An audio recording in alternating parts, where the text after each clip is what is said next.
Bom, pessoal, então hoje nós vamos falar brevemente sobre educação ambiental no ambiente empresarial.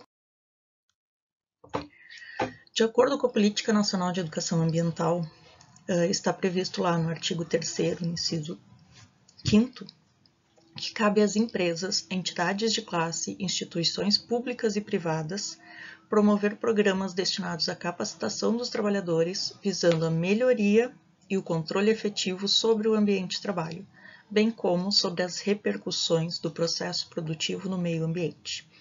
Ou seja, não são só as empresas com grande potencial poluidor. Cabe a todas as empresas, a todas as entidades de classe promover estas ações. A questão é que para esse inciso não há nenhuma regulamentação, não há nenhuma previsão de punição caso isso não seja cumprido.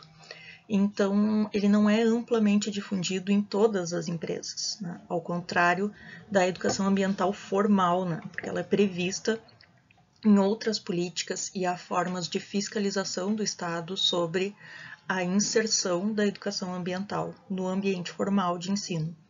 Então, neste meio, né, este meio informal que é as empresas especificamente, não há um controle efetivo a não ser naquelas que têm um maior potencial poluidor, porque em geral, né, nos estudos de impacto ambiental, nos relatórios de impacto ambiental, deve ser previsto, né, como uma das formas de mitigação, a educação ambiental. Então, nestas empresas acaba se tornando mais difundida a prática da educação ambiental do que em empresas menores, né, que não exigem um EIA-RIMA.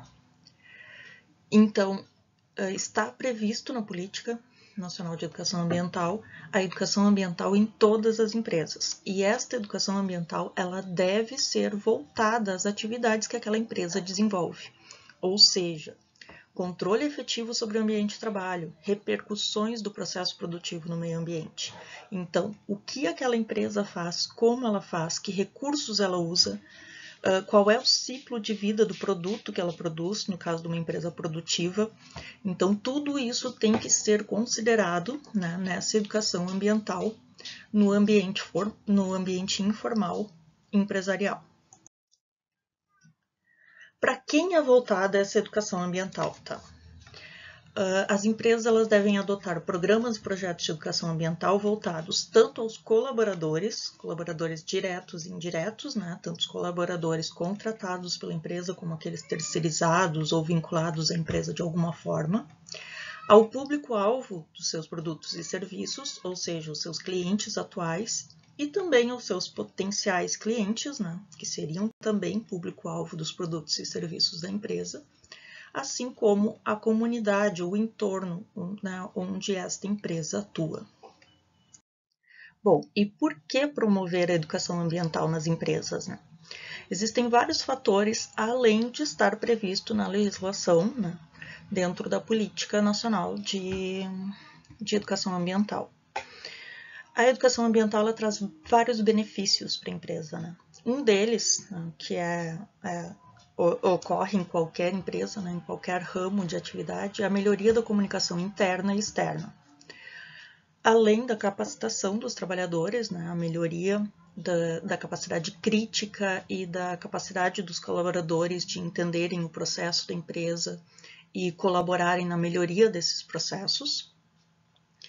Também é um canal de comunicação que minimiza os conflitos externos, então há menos denúncias, há menos críticas com relação ao comportamento da empresa se ela adota uma política de educação ambiental, porque isso reflete uma certa transparência sobre as atividades desenvolvidas pela empresa.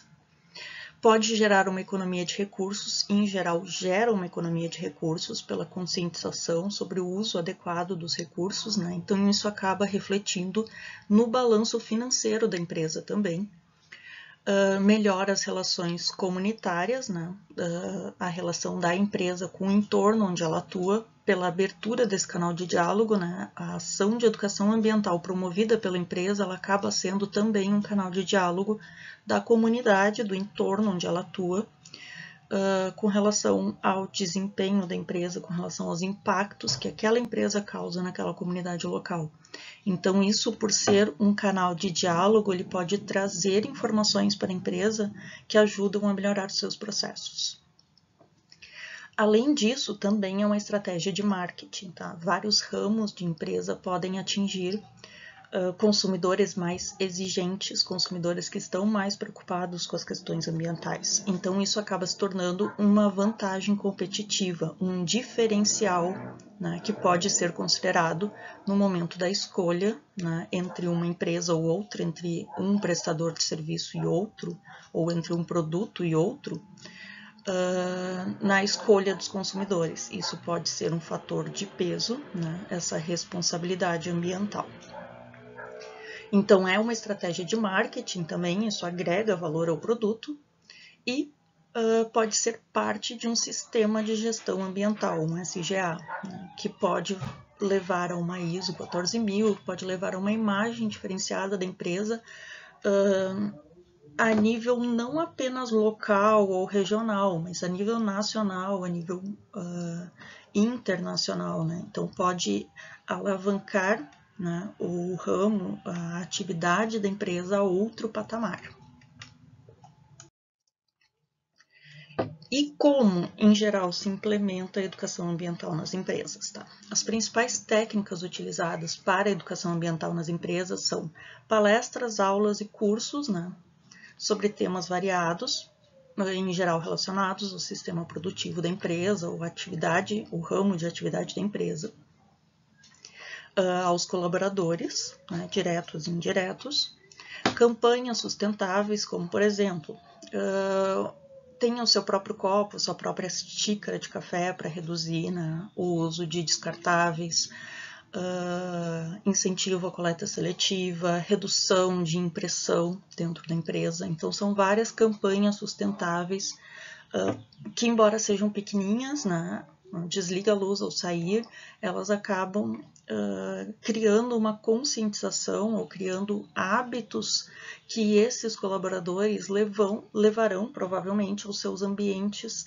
familiares, aos seus ambientes sociais. Então, apesar de ser promovido internamente na empresa, ele acaba, né, se estendendo a outros ramos, né, a outros locais da sociedade. Também se adota a criação de grupos de trabalho para buscar a solução de problemas ambientais localizados e identificados na empresa. Se utiliza mensagens de conscientização ambiental sustentável através de conscientização ambiental e sustentabilidade, né? Através de cartazes, e-mails e diversas formas de comunicação que a empresa possa utilizar. Tem empresas que fazem aquelas reuniões da manhã, uma reunião de 5 minutos, ali motivadora, né? Nessa reunião também podem ser passadas mensagens de conscientização ambiental. Então, qualquer canal de comunicação que seja utilizado internamente na empresa pode ser utilizado para essa divulgação, né, de mensagens de conscientização ambiental e de sustentabilidade. Também se utiliza muito cartilhas informativas e ilustradas sobre os processos, sobre boas práticas dentro dos processos, né? Sobre a obediência à legislação vigente. Não apenas é lei tem que fazer, né? Mas divulgar a compreensão de por que aquela lei existe, né? Por que tem que ser feito desse jeito? O que acontece se eu fizer de outro jeito?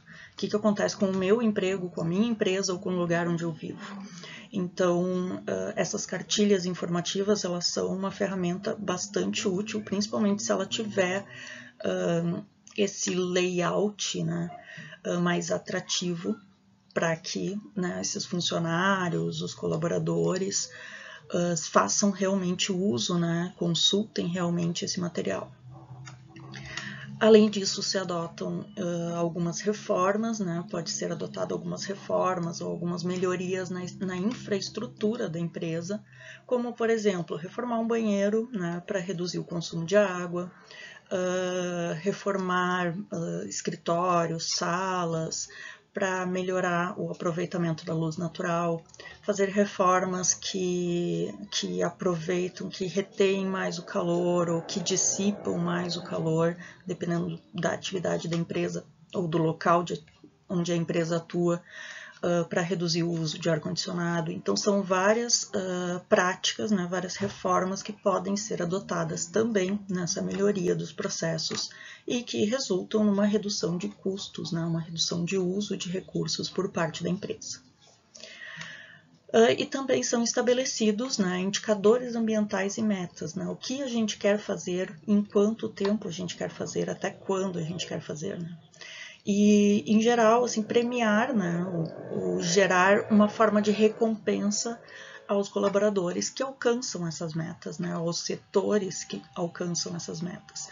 Então, isso acaba sendo também uma forma de incentivo para implementar realmente a educação ambiental e as práticas ambientais dentro da empresa.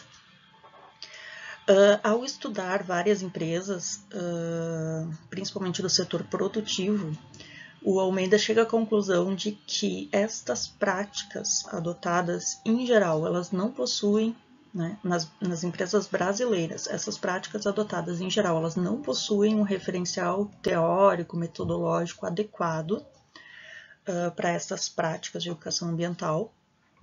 E essas práticas são feitas com baixo criticismo, né, são mais... eu falo, tu me escuta, né? Não tem um diálogo, uma conversa, um desenvolvimento do senso crítico, né, dos funcionários, dos colaboradores, das comunidades. E também há uma baixa reflexão nos atos pedagógicos, né? São um uso muito massivo de palestras, aulas e cursos, mas palestras, aulas e cursos expositivos, né, e não dialogados. Então, é muito importante e tem sido um ramo de atividade muito importante a consultoria ambiental e a consultoria na educação ambiental. Então, isso é um ramo de atividade que vocês podem sim se dedicar, né, buscando implementar essa educação ambiental nas empresas de uma forma diferenciada. Então, também criar esse diferencial na oferta dos serviços para a empresa, né? Vocês têm uma formação adequada para isso. Então, é uma possibilidade de mercado de trabalho que está aí, está aberta cada vez mais, apesar do momento histórico que estamos vivendo agora, né, de descaso, muitas vezes, com as questões ambientais. Ainda há muito público preocupado com as questões ambientais, né, embora institucionalmente isso não apareça. E outra coisa também é que quando isso passar, né, depois que a boiada passar e a gente começar a sentir, né, os impactos dessa gestão, desta forma de visão do meio ambiente como um empecilho ao desenvolvimento, a gente vai precisar mais que nunca dos gestores ambientais atuando nessa sociedade, né, atuando nestas empresas para recuperar, né, essa imagem suja que as empresas brasileiras, em geral, estão tendo frente ao mercado internacional. E isso tem criado, inclusive, várias barreiras, né? Existem vários países, vários empreendimentos, como supermercados e tudo mais, que estão barrando os produtos brasileiros em função da política ambiental.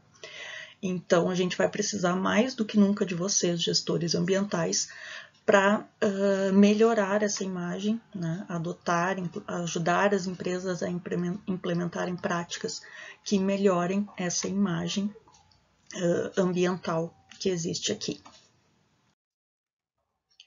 Então, aqui tem um quadro também com vários, de uma forma um pouco mais detalhada, né, várias práticas que são utilizadas na educação ambiental, né, não só nas empresas, de uma forma geral, mas são técnicas bem adequadas, né, de recursos pedagógicos que podem ser utilizados nas empresas. Para executar a educação ambiental de uma forma adequada, né, para fugir daquilo que o Almeida disse, que tem baixo criticismo, que não tem um roteiro metodológico adequado, que não está adequado à realidade da empresa, é necessário um planejamento adequado. Então, esse planejamento passa primeiro pela definição dos objetivos. O que eu quero alcançar com essa atividade de educação ambiental? O que esta empresa precisa em relação à educação ambiental? Então, definir o público-alvo, né? para os colaboradores. Como são os colaboradores da empresa, né? Qual é o perfil deles? Que linguagem eu tenho que usar para me aproximar deles? Como são os clientes dessa empresa? Onde eles estão? Quem são os proprietários da empresa? Quem são os prestadores de serviço da empresa? Como é a comunidade onde a empresa está inserida? Então, tudo isso tem que ser considerado, né? A definição do público-alvo e, dentro das justificativas, o que são esses objetivos, por que esses objetivos e como são esses públicos-alvos, né? A partir daí, definir os conteúdos, né? Com base nos objetivos, na definição do público-alvo, nas justificativas, a gente define que conteúdos a gente vai trabalhar e que estratégias e métodos serão adotados para abordar esses conteúdos com esse público-alvo. Então, tudo precisa ser adaptado à realidade daquela empresa, daquele setor onde eu estou atuando. Aí, a partir daí, a execução real, né, das atividades que foram planejadas, a utilização dos recursos materiais, né, necessários, ou a captação dos recursos materiais necessários, e, a partir da execução dessas atividades, elaborar um sistema de avaliação. Então, com essa avaliação, o que mudou para essas pessoas essa atividade de educação ambiental, o que eles consideraram bom ou ruim dentro dessa atividade, e a partir daí repensar, né, replanejar os conteúdos, as estratégias e métodos para um melhoramento do processo. Então, o planejamento ambiental das empresas, ele tem que considerar isso, né? Quais são os objetivos, né? Qual é o ramo de atividade dessa empresa? Então, o que é relevante trabalhar? Quais são os temas que são de importância para essa empresa? Até tem um termo que os relatórios de sustentabilidade usam para isso, só que agora me fugiu o nome. São tipo os pontos chaves, assim. Definir qual é o público-alvo, qual é o perfil desse público-alvo, para saber qual é a melhor forma de abordar ele. E, a partir daí, sim, estabelecer quais serão os conteúdos abordados e as estratégias e métodos didáticos que eu vou utilizar com esse público, com esse conteúdo. As principais vantagens, então. A partir da adoção da educação ambiental nas empresas, a gente vai ter colaboradores e funcionários mais comprometidos com os objetivos da empresa, a empresa adquire uma boa imagem com clientes, fornecedores e com a sociedade em geral. Isso acaba configurando um marketing positivo para as marcas, para os produtos e serviços que aquela empresa oferece. Isso acaba se tornando uma vantagem competitiva com relação aos concorrentes. Pode ocasionar um aumento de lucros e ativos da empresa, né, como consequência do melhor posicionamento da marca, dos produtos e serviços no mercado, assim como na redução de custos, né, pela redução do uso de recursos. Reduz a chance de acidentes ambientais e problemas com a imagem da empresa, né, isso principalmente em empresas de maior impacto que podem ter um acidente que pode repercutir negativamente, né, na imagem da marca. Um melhor relacionamento com as comunidades adjacentes, né, desenvolvendo parcerias para a preservação local. Um maior controle dos aspectos ambientais da empresa, com esse maior controle a gente evita penalizações e multas também com relação à desobediência às normas, né. Comprometimento com ações que preservam o meio ambiente e garantem um presente e futuro sustentável, inclusive para as ações empresariais, né. E a diminuição dos passivos e destaque dos ativos ambientais, agregando valor aos aspectos ambientais das atividades empresariais. Então, essas vantagens acabam destacando a empresa em meio a uma série de empresas do mesmo setor, né? Então, a educação ambiental ela passa a não ser um gasto, mas um investimento que vai posicionar essa empresa dentro de um público específico, dentro de um... As maiores dificuldades para a implementação da educação ambiental nas empresas, e isso aparece em vários dos trabalhos que eu coloquei como referência ali, caso vocês queiram saber um pouco mais, é a deficiência de conhecimentos básicos sobre o assunto, a consideração considerar que a empresa tem baixo impacto ambiental e, portanto, não precisa de educação ambiental, e a falta de recursos financeiros, ou mais do que isso, né? O fato da educação ambiental ser vista como um gasto, como uma obrigação, né, para algumas empresas, e não como um investimento, não como uma possibilidade de redução de custos ou de agregar valor à empresa, né? Então, principalmente ali com relação aos dois primeiros itens, né, a deficiência de conhecimentos básicos sobre o assunto, né, então a própria empresa não consegue desenvolver uma educação ambiental adequada e considerar, né, a sua própria atividade, seu ramo de atividade como de baixo impacto, né, se comparando sempre com uma mineradora, uma indústria do petróleo, algo assim.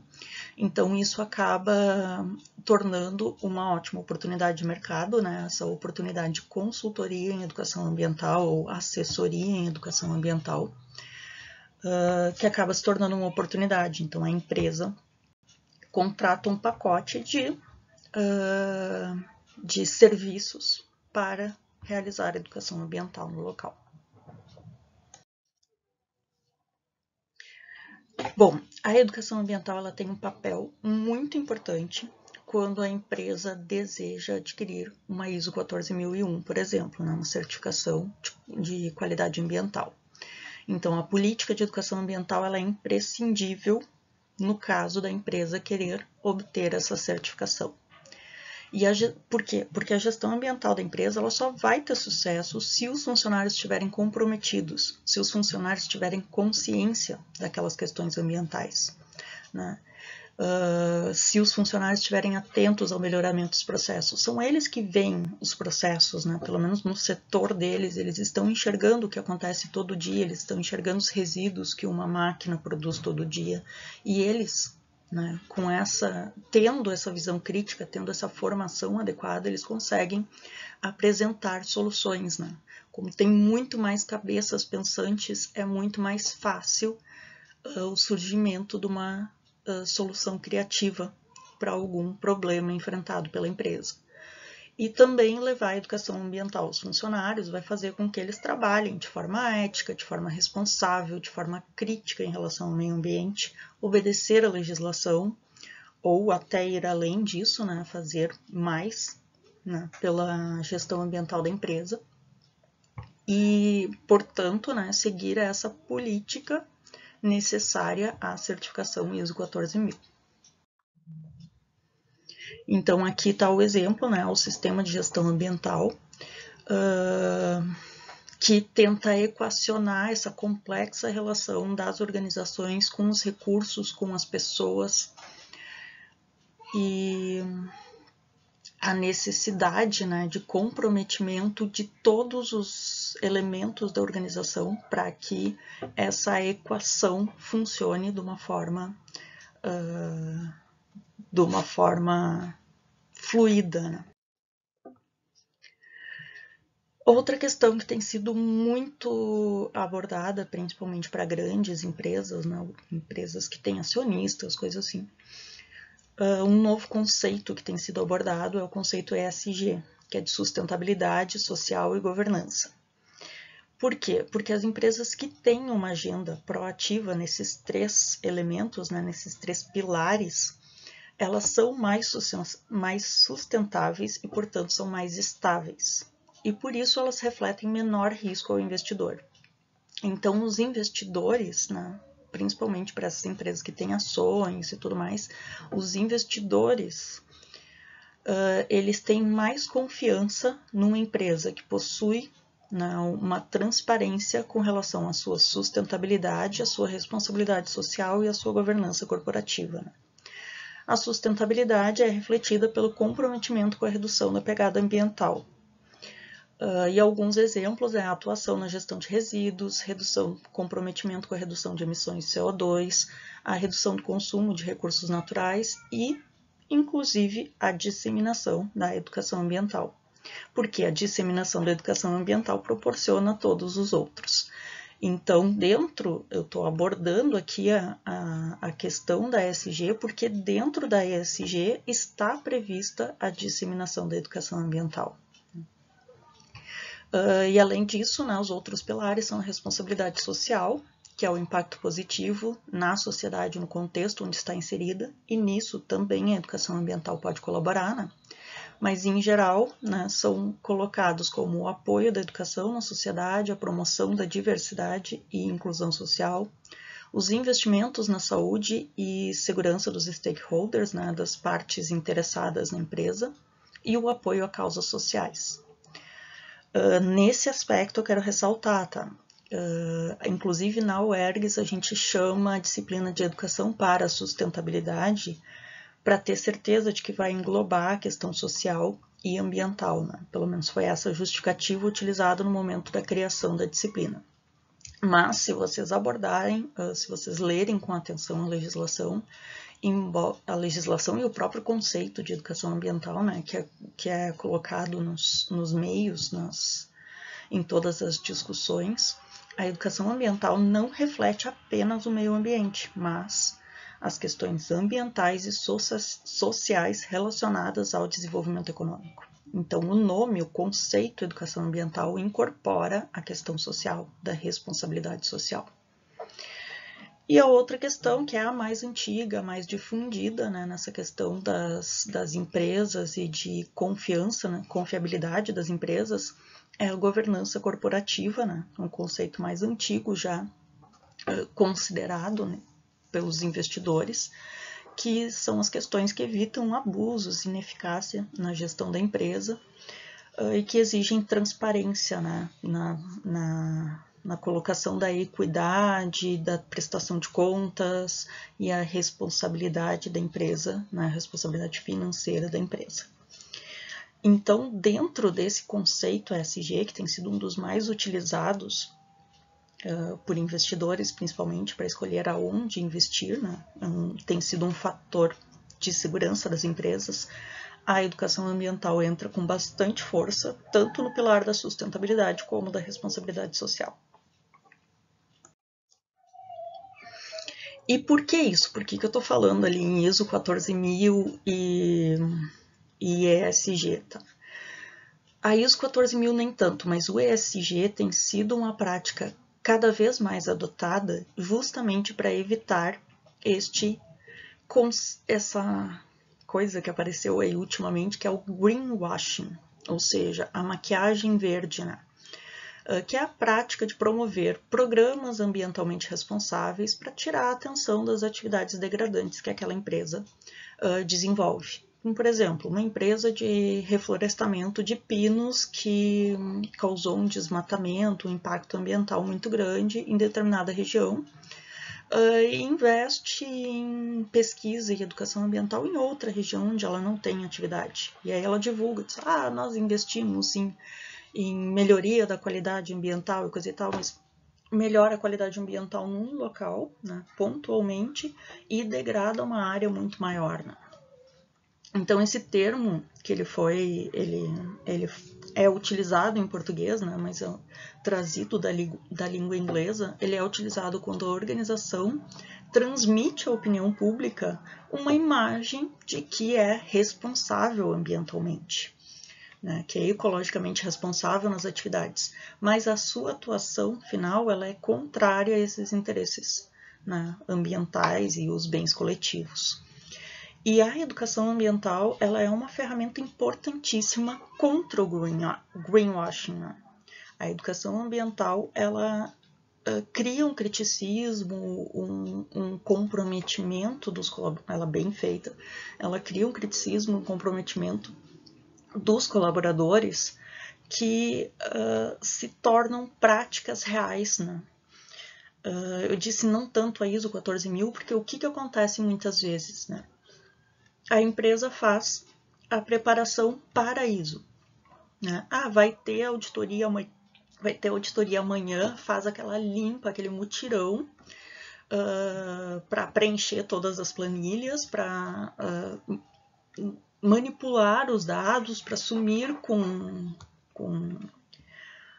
questões, com produtos que poderiam ser prejudiciais à imagem, né? Com qualquer coisa que poderia ser apontada pelo auditor como negativa. convidam o auditor, no final da auditoria, convidam o auditor para uma janta, alguma coisa ótima, assim, né, para conhecer a cidade. Somos empresários muito gentis. Então, na ISO 14000 ainda existe greenwashing, tá? Mas o sistema ESG ele tem sido uma ferramenta para evitar isso. E a educação ambiental ela é importantíssima para evitar isso. Tanto pela sensibilização da comunidade onde a empresa está inserida, né? Então, essa comunidade, ela tendo uma educação ambiental, ela tendo um criticismo com relação àquilo, ela tendo esse canal de comunicação com a empresa também, ela auxilia no controle das atividades da empresa. Os trabalhadores, tendo educação ambiental, eles atuam na melhoria dos processos da empresa. Então, a educação ambiental é essencial para evitar essa prática de greenwashing. E o que é o greenwashing, né? Existe o Terra Choice, que é uma organização uma empresa de consultoria que faz algumas análises. Eles fizeram em 2009 uma publicação que é utilizada como referência para esse greenwashing, que eles chamaram de 7 pecados, né, dessa maquiagem verde, desse greenwashing. Um é o custo ambiental camuflado, e eles descobriram, né, nessa pesquisa, eles descobriram que a maior parte das empresas que se dizem ambientalmente responsáveis, na prática elas cometem pelo menos um desses 7 pecados. Um é o custo ambiental camuflado. Eu digo que o meu produto usa madeira de reflorestamento. Mas eu não estou falando o quanto consome de energia, o quanto consome de água, o quanto desperdiça de outro recurso. Tá?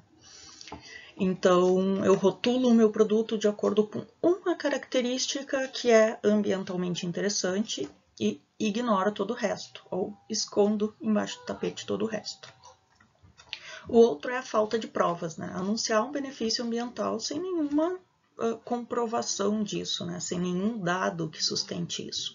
Então, eu posso dizer,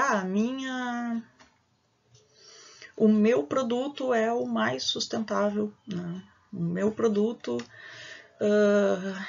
é o que mais gera empregos, né? Sustentabilidade social é o que mais gera empregos, né, no ramo. Mas eu não apresento nenhuma informação que diga isso, eu não apresento nenhum dado, nenhum número, nenhuma pesquisa que suporte essa informação. Então, eu simplesmente anuncio alguma coisa e espero que as pessoas acreditem. Outro é a incerteza, tipo, usarem termos amplos ou mal definidos que impedem o conhecimento dos reais benefícios, né? Produto de limpeza verde, né? Só tem 100% natural. O que significa esse 100% natural, né? Se pensar de certa forma, assim, tudo vem da natureza.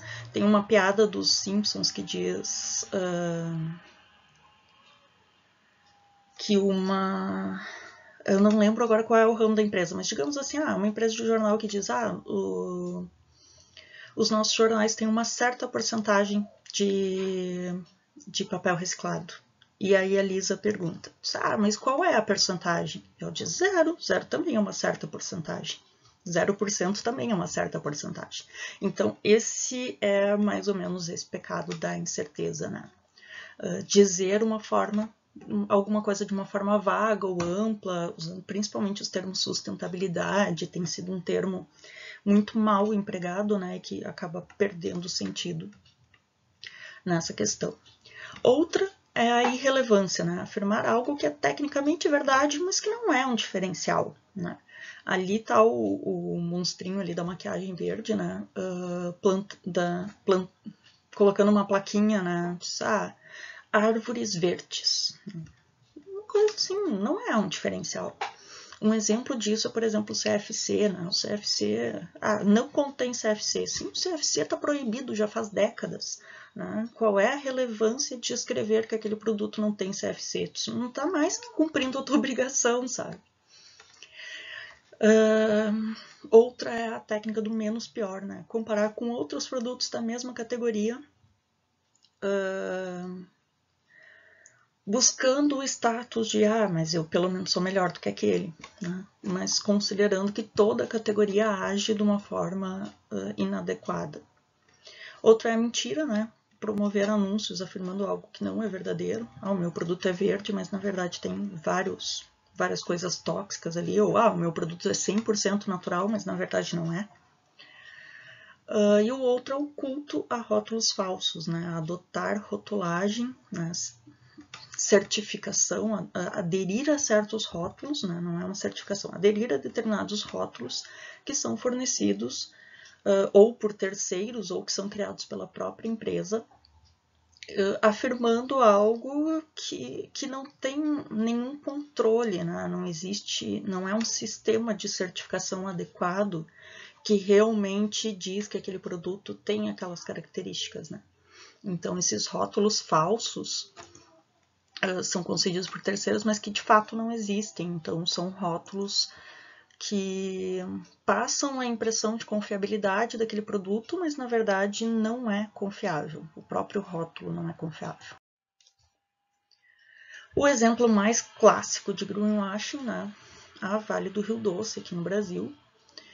Porque se vocês olharem aqui, por exemplo, uma reportagem de junho de 2018, né? A Vale está entre as empresas mais sustentáveis da B3. A B3 é um índice empresarial, né? Um índice de sustentabilidade empresarial, a ISE B3, e ela era um dos índices mais utilizados para definir quais eram as empresas de maior valor, né, na Bolsa de Valores em função da sustentabilidade ambiental.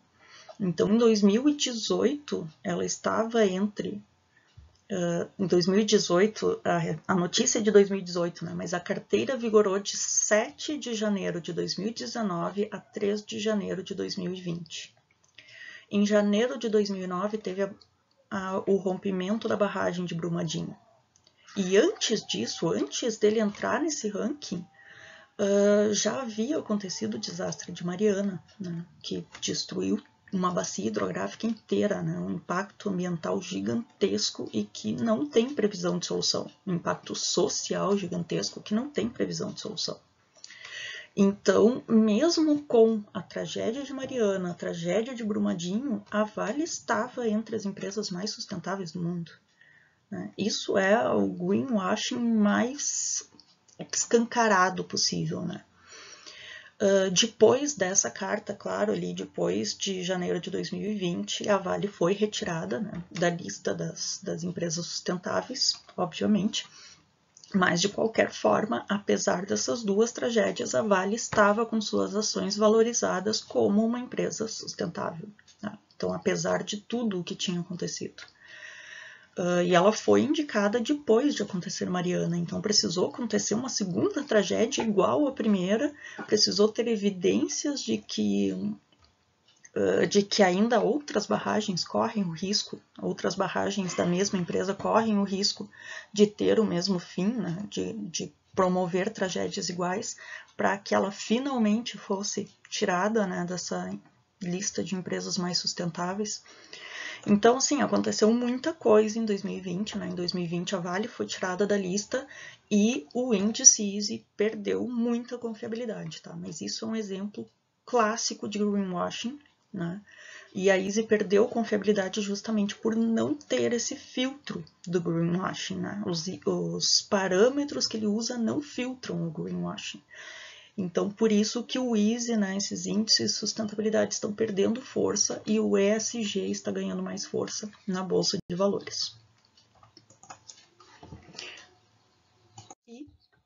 E por fim, aqui eu deixo para vocês algumas referências, caso algum de vocês tenha interesse em estudar um pouco mais sobre a questão da educação ambiental nas empresas. Como eu disse, é um nicho de mercado bem interessante para vocês, né? Principalmente quem pretende ter a própria empresa, trabalhar com consultoria, oferecer pacotes de educação ambiental. É um ótimo nicho de trabalho, né? Principalmente se souber vender o seu peixe, mostrar que isso pode trazer benefícios para a empresa.